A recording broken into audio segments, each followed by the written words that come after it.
Hello, Dlana Hall Bodmer, Gina Hall's sister, back with an update regarding some questions that I've been getting quite a few from those folks that care about Gina and are curious about our feelings about the upcoming documentary. I think the best way for me to answer it is to share the letter that I have written to the film producer. Please excuse my crackly voice. It's icy and snowy, and I do have a parking lot that requires attention. And also, excuse sometimes when it's just kind of hard for me to discuss some of these things. And it's not that I'm depressed or sad or any of that. It's just that it's hard. So, it's not my normally, happy self sometimes. So, the letter. Mactavish Pictures, Scott. Hope all is well with you and your family. I apologize in advance for such a long letter. But since we have not corresponded in almost 2 years, there is a lot to share. Since your recent announcement that filming for your documentary is set to begin in Pulaski County, I am again writing to share Gina Renee Hall's family's concerns. This letter will also serve as my public response to the many people who care about Gina, who have sent messages, texts, etc. regarding their concerns. This letter is in no way sent in disrespect of you. However, I do not apologize for my opinions regarding your partner. If what one believes to be fact, perceptions formed from a true storybook, then how can one know whether it is correct or not without other resources presented? One does not know what one does not yet know. The concern is not as much about the production of a documentary of a murder and trial that set precedents, if it honors the victim Gina Renee Hall and portrays accurately Gina's character and Gina's truth. Actually, you have an opportunity to create something that will make a difference in humanity. Making a documentary could be an opportunity to be the first one, aside from her sister, to tell the true story of Gina Hall. The concern is not even about the overall chronology, as you referenced, of Under the Trestle being your basic roadmap, unless information used from the book is not confirmed, verified, or validated. The concern is accuracy, complete accuracy, and a strong objection to specific inaccuracies in Under the Trestle's content, since that content is being marketed as the primary source for factual accuracy. Basing a documentary on the foundational storyline from this book will present the illusion that the content of that book is completely factual, accurate, and it is not. If a true story documentary about Gina Renee Hall is to be produced based only on the content written in Under the Trestle, the narrative will not be accurate. And I can only assume that a documentary filmmaker's objective is indeed complete accuracy. Our concern is for Gina. To recap last year's correspondence, your first contact with me was on March the 13th, 2020, in an email introducing yourself, sharing your Pulaski County background and your longtime interest in this case. I appreciated your sharing with me that you have built your company on Christian values, and even sharing that your spouse teaches at a Christian school. Still yet, it was this opening statement that warranted my immediate response. I wanted to reach out directly and introduce myself and also clear up a few points about the film we're producing based on your sister's life. So on March the 13th, 2020, I respectfully responded back to you with our concerns. I also addressed your earlier comment made to me regarding the social media negative responses to the initial announcement about the upcoming documentary partnership. It is not just Gina's sister or family or friends that object to Under the Trestle's content. Many, both men and women, that know the accurate facts do not agree with everything that has been written specifically regarding Gina, the victim. I provided you then with some context for people's justified outcry on social media. Yes, there are many people messaging me behind the scenes also. They seem angry and strongly opinionated, but they do so out of love of Gina and telling her real story. And I continued by sharing with you that I am not alone in the opinions regarding the Mariott scene on page 33 of Under the Trestle as victim blaming, and that Gina deserves better. I shared this with you because you did state in that first introductory email that the film would be based on Gina's life. And you also stated what we will do is treat Gina with the respect she so deserves and hopefully generate new interest in the case. Gina's case has never left the hearts and minds of those who knew her, cared for her, or those who did not even know her, but lived through the summer of 1980. Many people who just still want truth. In my first response, I shared that the Hall family does not support the content as is written in Under the Trestle. Even sharing with you the heartfelt letter that Gina's Mama Joan had written, her impression and reaction after reading Under the Trestle, that she felt she was reading about someone else, not the daughter she knew. That is a powerful statement and should be taken to heart.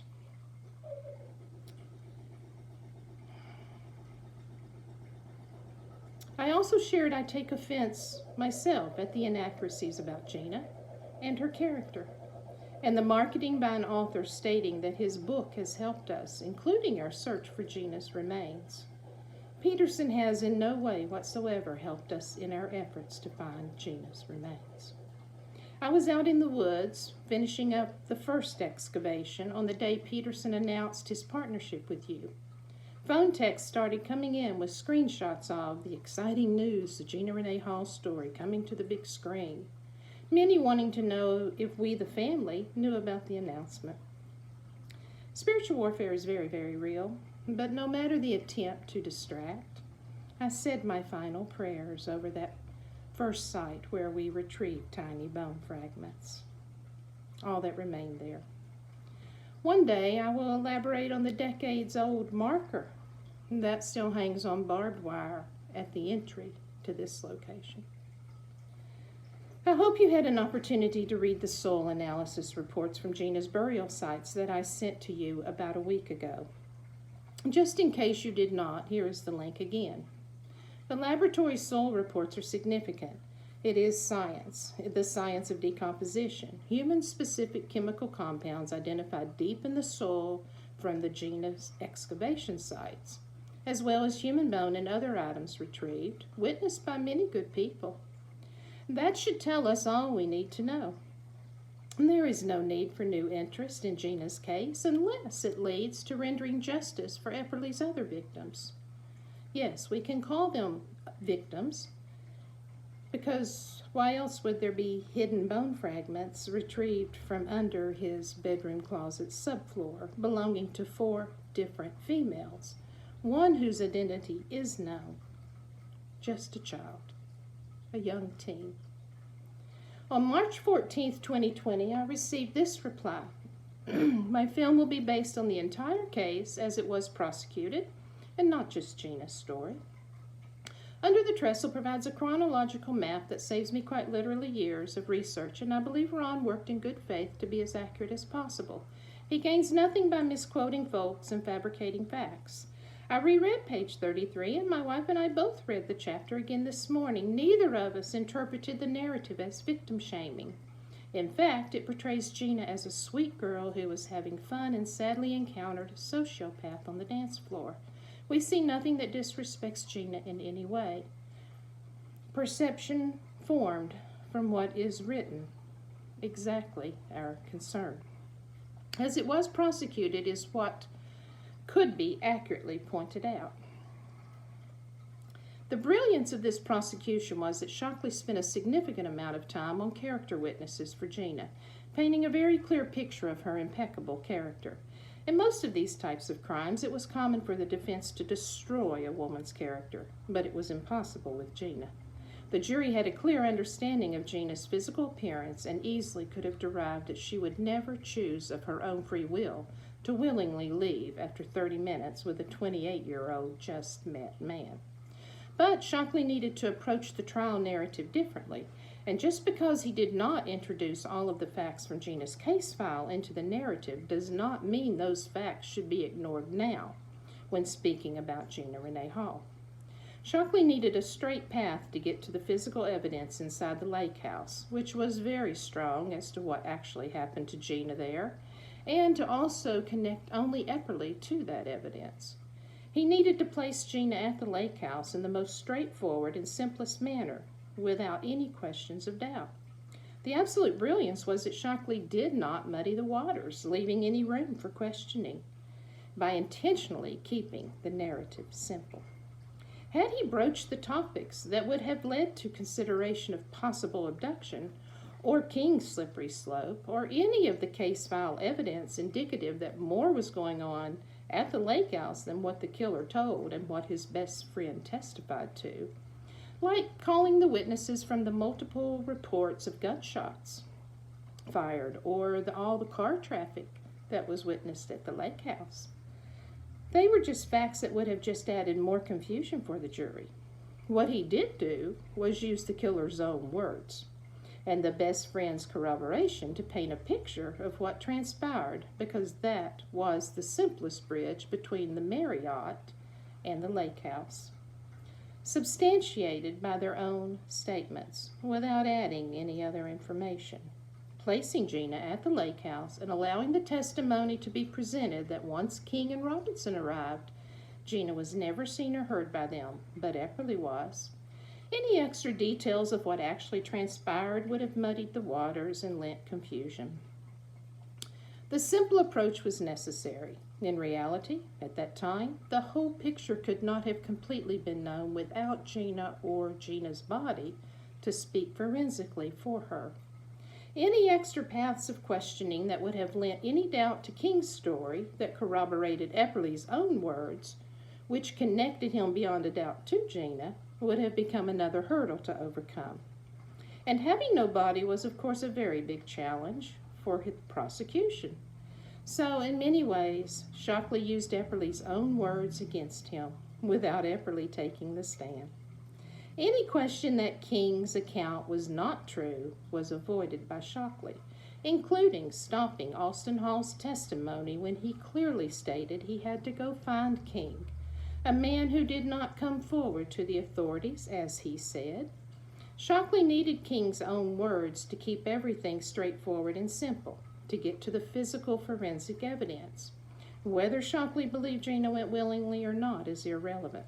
What is definitive is there was a whole lot of facts from police investigations and reporting that was left out of the trial's narrative intentionally because they were not needed to prosecute Epperly for killing Gina, which was the objective. An example of intentionally left out details beside the lake house reports would be that of the exact physical car evidence, except for the pushed back seat that proved Gina had not driven the car to abandon at the trestle, and the blood in the trunk.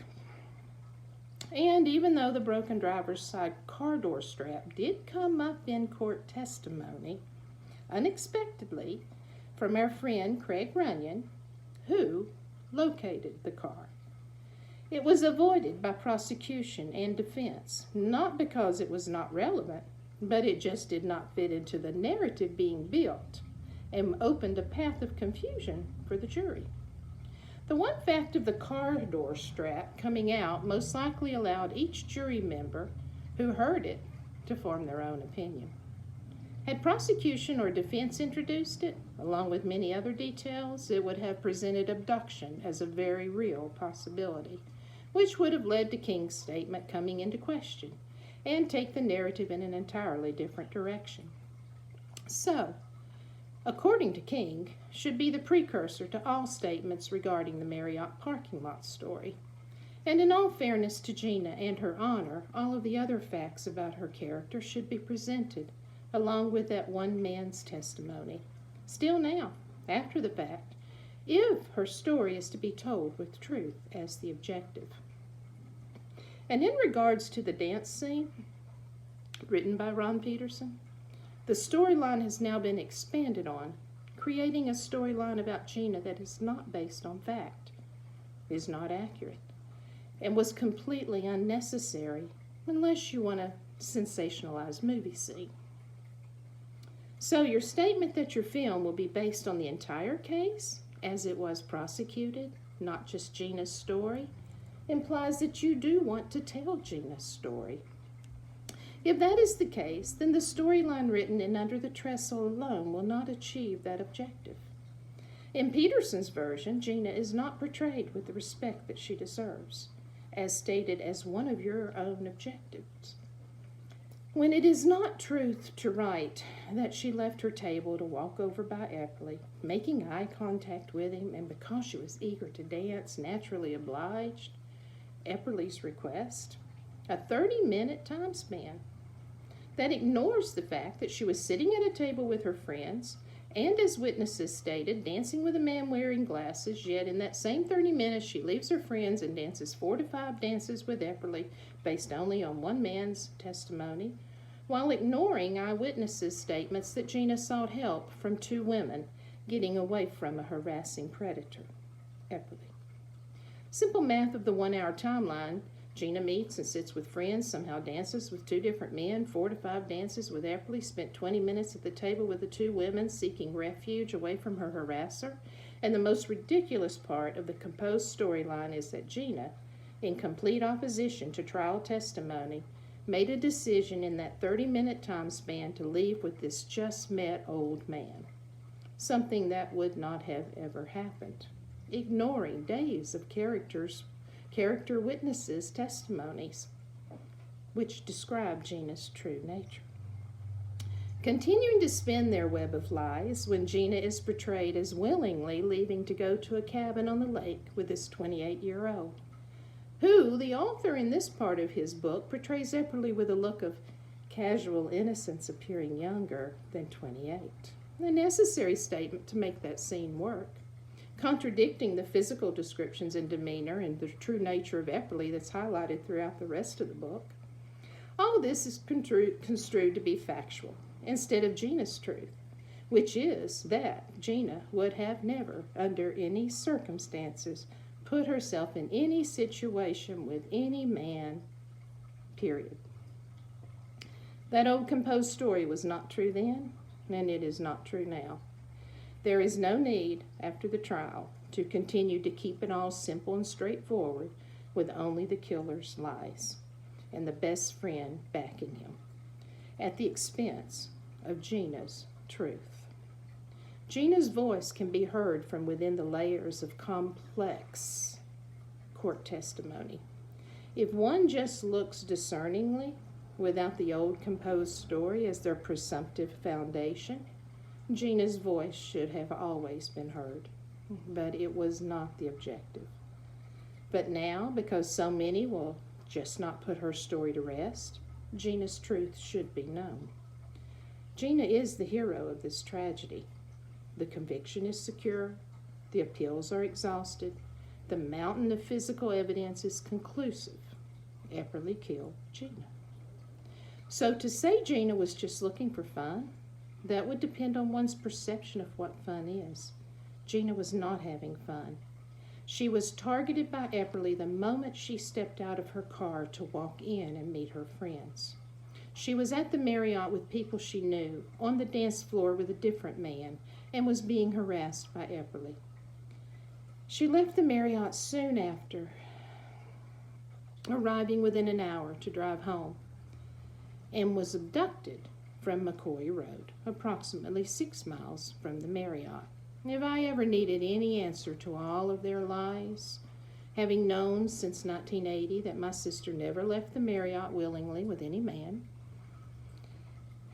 and knowing she would never have gone to be with a man, as implied in their composed story, all lies about her, knowing always that she was taken against her will the moment I saw the inside of the car, it would be to know the how, the where, and the who.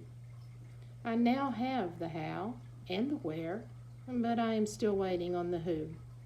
Who was Epperly's accomplice in her abduction? Gina, nor Gina's body, forensically, was there to be her own voice. But What is known, thanks to the grace of God, is Gina's voice is still crying from the blood-soaked ground off of McCoy Road. The missing piece to this 40-year-old puzzle. But now, for an author and a movie based on the storyline that brought an entirely new level of composed storytelling to the forefront, degrading Gina's honor even further than what had been done in 1980 to secure the conviction of a killer, adding in the underlying tone of victim blaming by what is written on page 33 and perceived now by many to be the true story, is unacceptable. Your reply also implies to me that you did not believe me when I said Peterson misquoted me, whether intentionally or not, and that there is actual proof in court testimony that certain facts written are just not accurate, whether fabricated or not, and the complete dismissal of not just mine, but many people's objection to the page 33 storyline. Indicative that we have cause for concern as to how your documentary or any movie will portray Gina Renee Hall. After all, how can one tell the UTT narrative without Gina, or the violent nature of what happened, or Gina portrayed as if she was just a naive small-town girl whose choices and whose dancing led to her death? A sensationalized storyline as written. That does not even match the old composed story that began in 1980 with the killer and his best friend's statements. To present anything related to the Mariott, as is written in Under the Trestle, without highlighting any of the opposing information available, will be a dishonor not only to Gina, but to all women, men, children who have been victims themselves. I pray for Gina's honor, that you will be the one to figure it out. I understand that with only page 33 as the basis of the Mariott storyline and not knowing all of the facts, how else could you know that your interpretation, that Gina was having fun and encountered a sociopath on the dance floor, is, as stated, a simplified truth? But it is just not true in the context as it is written. So your perspective is an expected, interpretive conclusion derived from what is written and read about in Under the Trestle.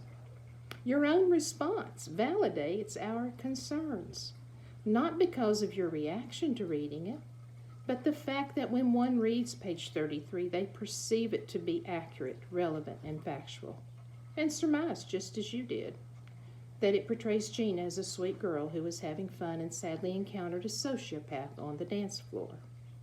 More clarification will follow.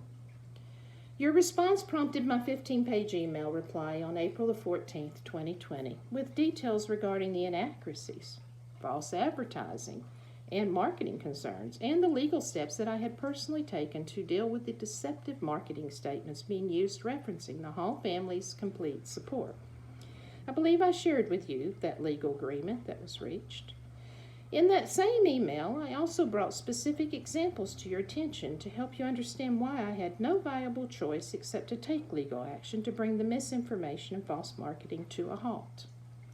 I also shared my concerns about a podcast interview the author Ron Peterson, an Eastern Virginia resident, did with this crime podcast duo from the same Eastern Virginia area just 1 week earlier. It came as no surprise that Dlana all of a sudden became a topic of interest in the interview, with many specifically thought-out questions and answers spinning the narrative desired. And no surprise they are at it again, replaying that same interview with a new date, January 2022, as well as bonus segments about Gina Renee Hall, released in the last month with a new conclusion. King is the unsung hero. Just more marketing 101. The attached addendum, inaccurate statements commonly made about Gina Renee Hall's murder case, should begin to provide enough clarity to conclude the absolute absurdity of that statement. In regards to the documentary, my objective then and now is to point out some of the specific inaccuracies and the basis of where to check each. Since a documentary is to be based on true facts, many easily verifiable by using all of the court testimony, not just one man's testimony, You shared that you only partnered with Under the Trestle because of the research Peterson had done. So I am providing an alternative source with several points that need further research in order to see the inaccuracies of the picture that is painted by the foundation of a story built upon a killer and his best friend's storyline, sensationalized even more, worse than what we ever experienced in 1980, by the intentional conjecture written on page 33, an opinion that will be further clarified in the attached addendum that elaborates on the fact that in Peterson's original draft chapter written about Gina, the details from Kim Jett's report of Gina being harassed by Epperly is referenced in an entire paragraph with specific details given. So, Peterson, very much aware of Gina's truth and many other facts from the night that substantiate what really happened, still decided in his final release to write this, his composed story. Gina was eager to get on the dance floor, so naturally she obliged. Epperly and Gina were on the dance floor together for 4 to 5 songs. Anyone who ever knew Gina agrees she was the most beautiful when she was dancing. It does not take a behavioral psychologist to conclude that Gina's dancing would have absolutely stoked the fire of Epperly's raw instincts. Conversely, Gina, an 18-year-old small-town girl, may not have fully realized the effects her dancing would have on a predator like Epperly. Her dancing caused it. No. Even without Kim Jett's report, other relevant facts from court testimony would provide contextual accuracy and paint a truer picture. They said Gina walked in at the same time as they did. So the predator saw Gina enter the building, even stating they saw her go straight to her friend's table. That is what you do when you have pre-planned to meet your friends. In the trial, it is highlighted that Gina knew Jan Fisher, who was part of this group of men. And another friend's truthful statement from Gina's case file. I saw the two, Epperly and King, walk out slightly behind her. The best friend says he went out to get Epperly the keys that just happened to still be in King's hand at 4 a.m., according to Robin Robinson's statement. He fiddled with the keys to unlock the door at the lake house. The keys were a definite topic of the defense in the trial for a good reason. I could write pages and pages just about the keys, and I have. Of most interest is the phone call made to me after King read Under the Trestle, prompting this statement made to me by King.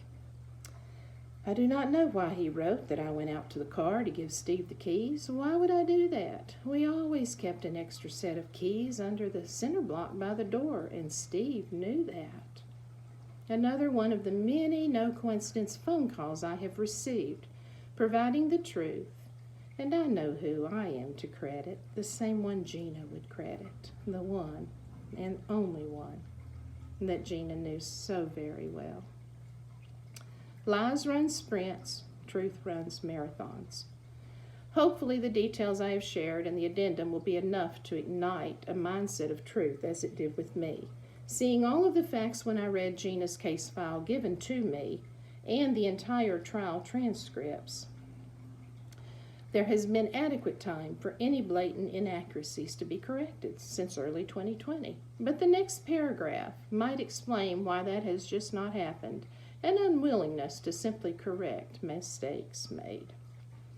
Scott, I did not receive a response from you after the April 2020 email, but unfortunately, or fortunately, depending on how one sees it, I did get a call from Ron Peterson the very next day, April 16, 2020, regarding the content in my email sent to you. And I re-listened to the call, giving serious consideration to that content and the perspective of the man who attests to be Gina's advocate. The true character portrayed in that phone call becomes evident, even just listening to a small portion of what was said, like his statements about mansplaining to me, or in regards to you, No matter if you changed your mind about the documentary partnership, he would just let one of the many other filmmakers already lined up step in, and those Hollywood movie makers would not portray Gina in a flattering manner. Kim Jett also came up in that berating phone call. His exact words, Kim Jett was bat blank crazy. Not exact, but you got the gist. I believe the details in the addendum will shed light on the defensiveness behind that statement. Yes, that phone call is quite telling. The term he used, mansplaining, does not begin to cover the content of that phone call, a conversation I allowed him to continue and to have, to further know his true nature.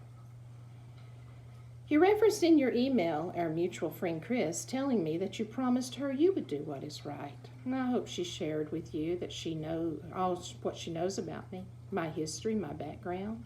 Ron obviously was not aware of my decades of meaningful work and successful business ownership. When he said to me, "Get real, Dlana, you know you inherited your father's business."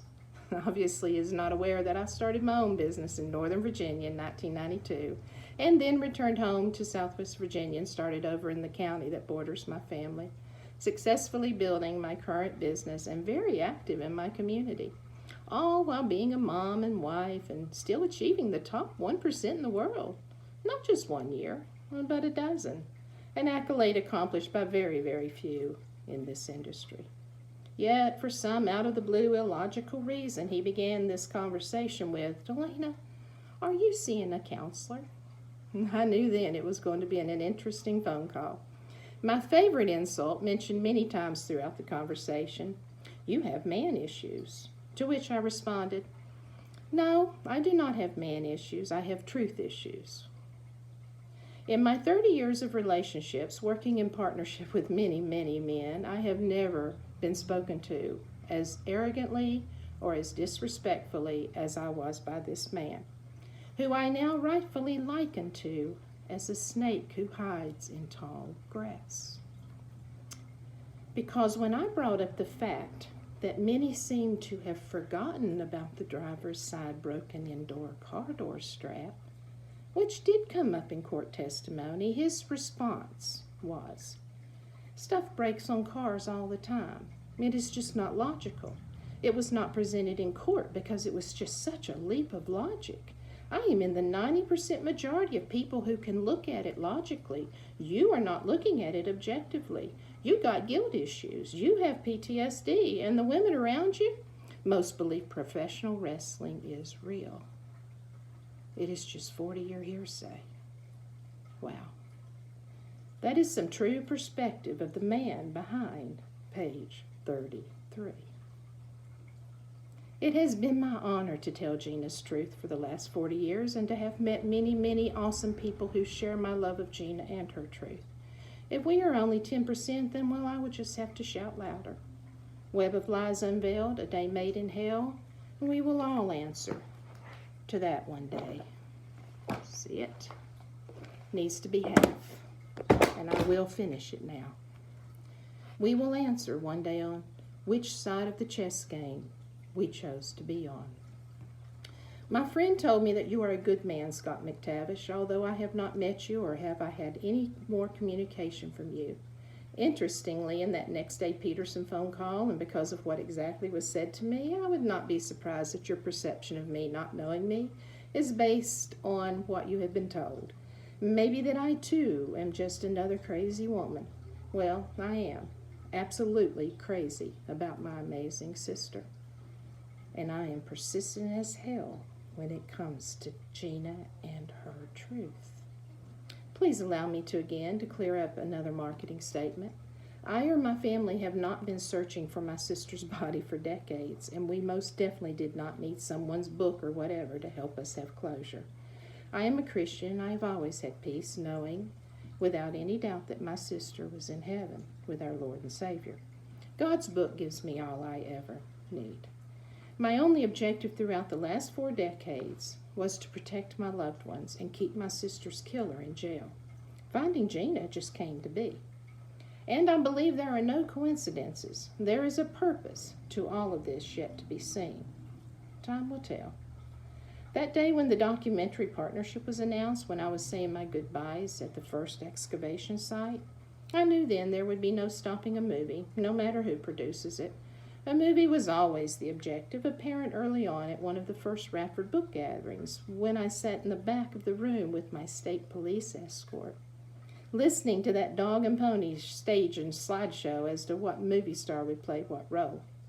I appreciate that you shared you would be doing your own research, which is why I respectfully responded back in that email with quite a bit of details regarding the inaccuracies of factual information written in the Under the Trestle book, many of which involve me or my family personally. I understand that you will cover how the case was prosecuted, but if one only uses Under the Trestle as the factual basis of who Gina was, her character, testified in court, ignored, and only regurgitates what they say Gina did, the killer and his best friend, one will be ignoring the larger message and miss a lot of the details that make this narrative so much more than just a successful trial with a no-body conviction. If the same old story is used without the real truth, it will be a dishonor not only to Gina but to all women, children, and men, victims who continue to struggle for justice in our world still today. The many layers of Gina's case are complex and will take a very thoughtful, intelligent, and caring person to figure out how to convey the bigger message of truth and also present the real underlying social issues of this case, prevalent then and still prevalent today. You just might be that person, Scott Mactavish, if you can see through the regurgitation, the pride, and the lies. Gina's voice and her truth deserve to be heard, and the old composed story of lies built from the killer's own statement should not continue to reign as if it is the factual account of the night. Even though the prosecution used their own simplified storyline to create the narrative used to secure the conviction. The Mariott Dance scene in Under the Trestle is a one-sided narrative that ignores Gina and her character, which did come out in the trial, and one easily can surmise that Gina Renee Hall did not meet this 28-year-old man and in 30 minutes leave willingly with him to go to a cabin. Lies from the killer, covered by his best friend. Those lies became the composed story used to paint a picture of how the night transpired. Stating only their story without the whole picture is an insult to Gina, who really is the absolute only unsung hero. I have summarized only a few of our specific concerns in this letter and have provided you the attached addendum for clarification of only some of what we consider to be inaccurate, with details of the accurate facts given, their origin, and the basis of the falsity of those statements made. I do not share new developments with you because I want you to include any of these facts in your documentary about 1980. I only share with you for your own knowledge and understanding, so you are aware of the new developments as you research and prepare your scripts for your documentary. There is enough in the 1980 documents that conflict with the sensationalized storyline written in Under the Trestle, and if the objective is truth, then you will see it.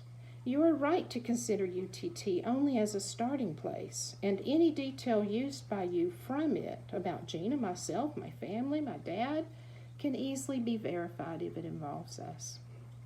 I respect and understand the legal parameters that a filmmaker must stay within to avoid being sued, as you said in your reply, that you must stick to the 1980 story used to prosecute, not theories. What I have shared are not theories, although without Gina's voice, isn't a lot of the trial's content based on theory? The hard evidence speaks to what happened to Gina. The how is theory-based, on statements given by the killer and his best friend. The foundational narrative, built from Epperly's own statement, became the narrative that successfully convicted him, even though every line of Epperly's story was a lie. Every line. In referencing legal parameters, it was somewhat surprising that just recently a request was made by you for any information anyone might have regarding Epperly and his past, and if so, to come forward and share their stories with you about him as you research your documentary.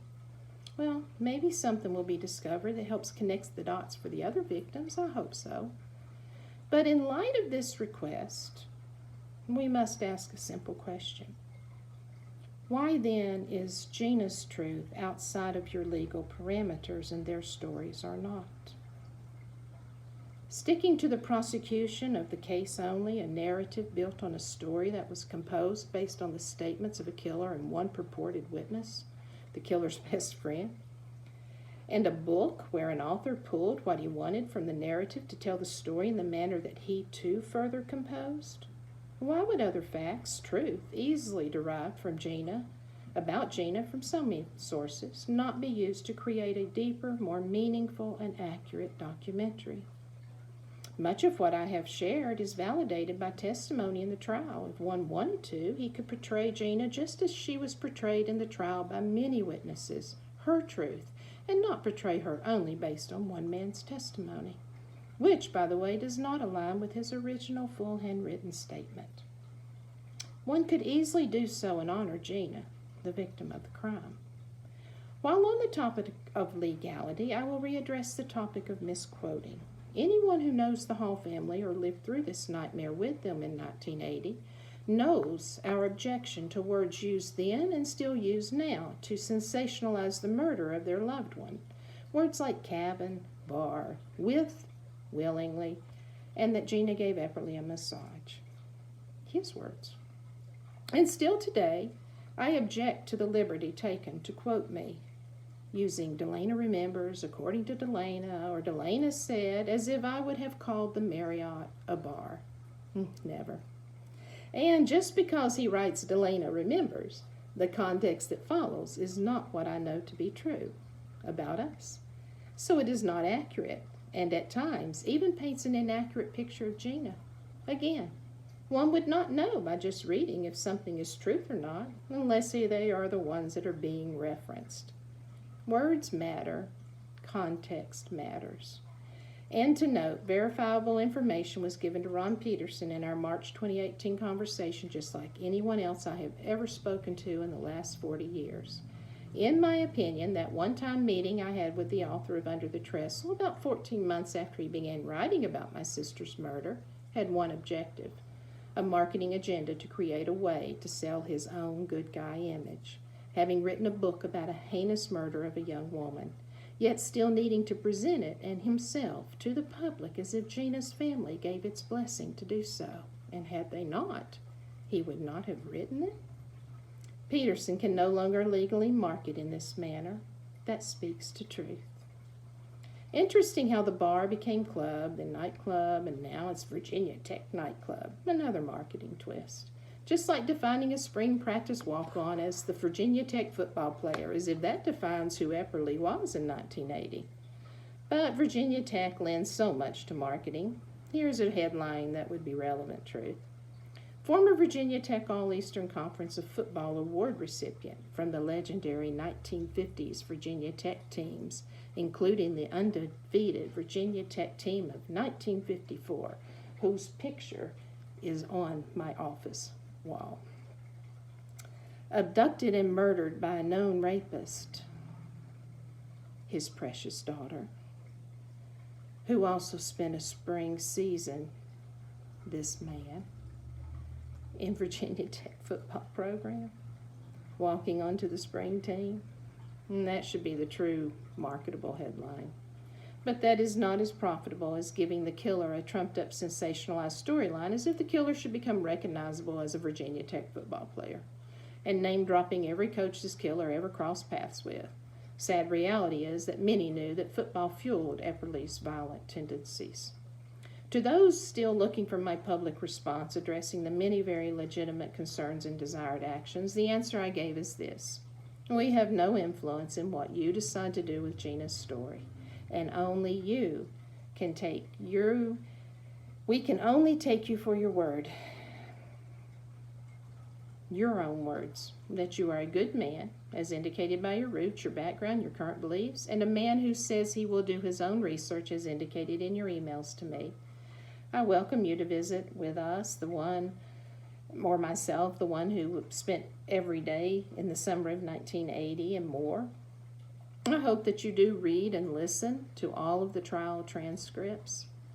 The court recordings are quite telling when one actually listens to my testimony as the first witness called, and then to my dad's.